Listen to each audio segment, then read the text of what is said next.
Hi, this is Joe with Telex Web Hosting. We're going to do a second tutorial on our email, and that is to give you guys a real quick instructional tutorial on how to use your webmail through the Telex Web Hosting system. In order to understand webmail, the first thing I would want you to do is to log into your cPanel.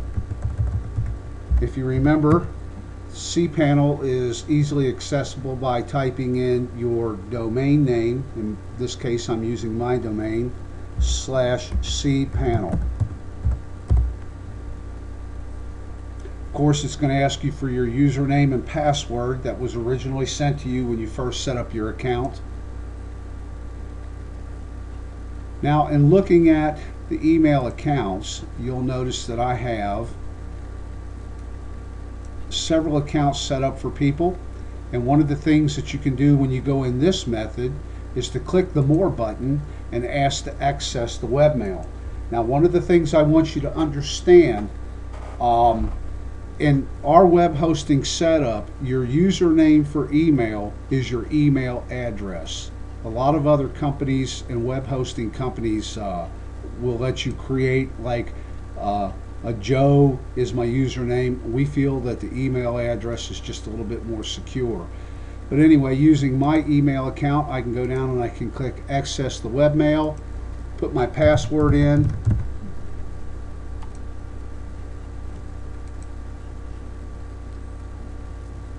access my webmail. Under the webmail, we have two different webmail systems, the Squirrel Mail and recently installed Roundcube. Roundcube is really nice because Roundcube will let you do a lot of things like automatically add email addresses when you respond. It'll permit you to do SSL connects. It will permit you to do HTML. It's got some wonderful settings and options here, so I highly recommend everybody use the Roundcube. Now, the reason I don't have a lot of email in my system right now is because I've got Microsoft Outlook instructed to download my email.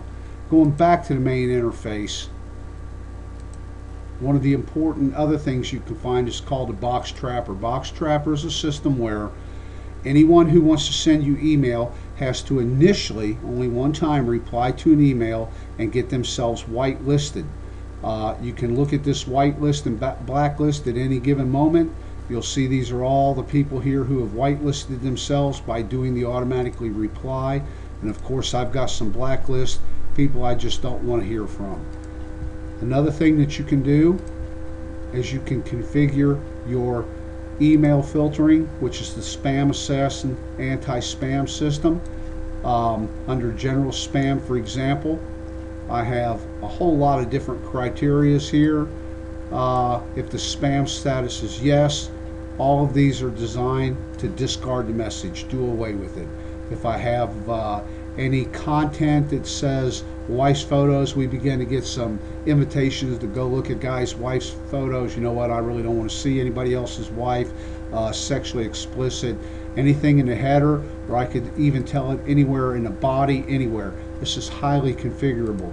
Now, this works in conjunction with the spamhouse.com, which has a massive list of known spam addresses out there, and automatically block them. Now, you can also change your email password. You can create some forwarding options here. This is not necessarily, oh yes it is. It is the same as your email forwarding that we discussed in the previous video. Going back to my cPanel, I want you to also notice on the main menu, there's a thing called shortcuts right here.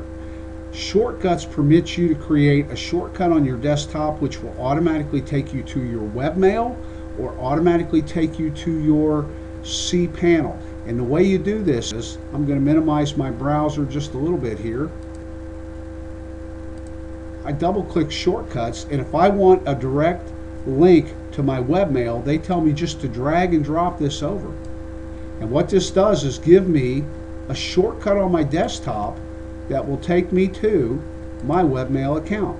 Now all I have to do is simply double click it, and of course I'm logged in, so you didn't see the way it would work. I'm going to log out real quick.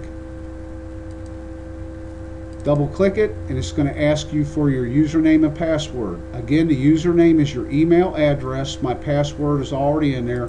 I click OK and it takes me straight to my choices between Squirrel Mail, Roundcube, or any of my settings in my email.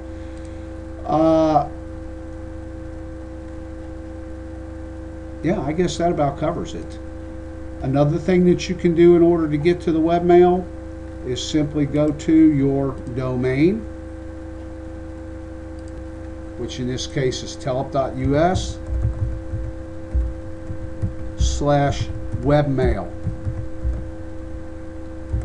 It takes you to the same page where it's going to ask for your username and password. And of course, I'm still logged in as Joe at telep.us.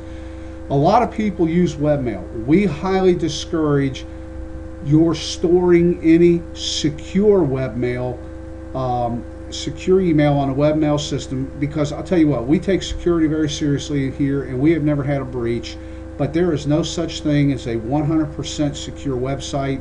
If somebody accidentally gets a password, if you send a password in the clear, or somebody gets an MySQL database injection, or some other hack where they can access your webmail, and it has happened before, they can get access to sensitive information you may not want anybody else to know. I hope this was helpful for you. This is Joe at telex.us, and that would pretty much do it.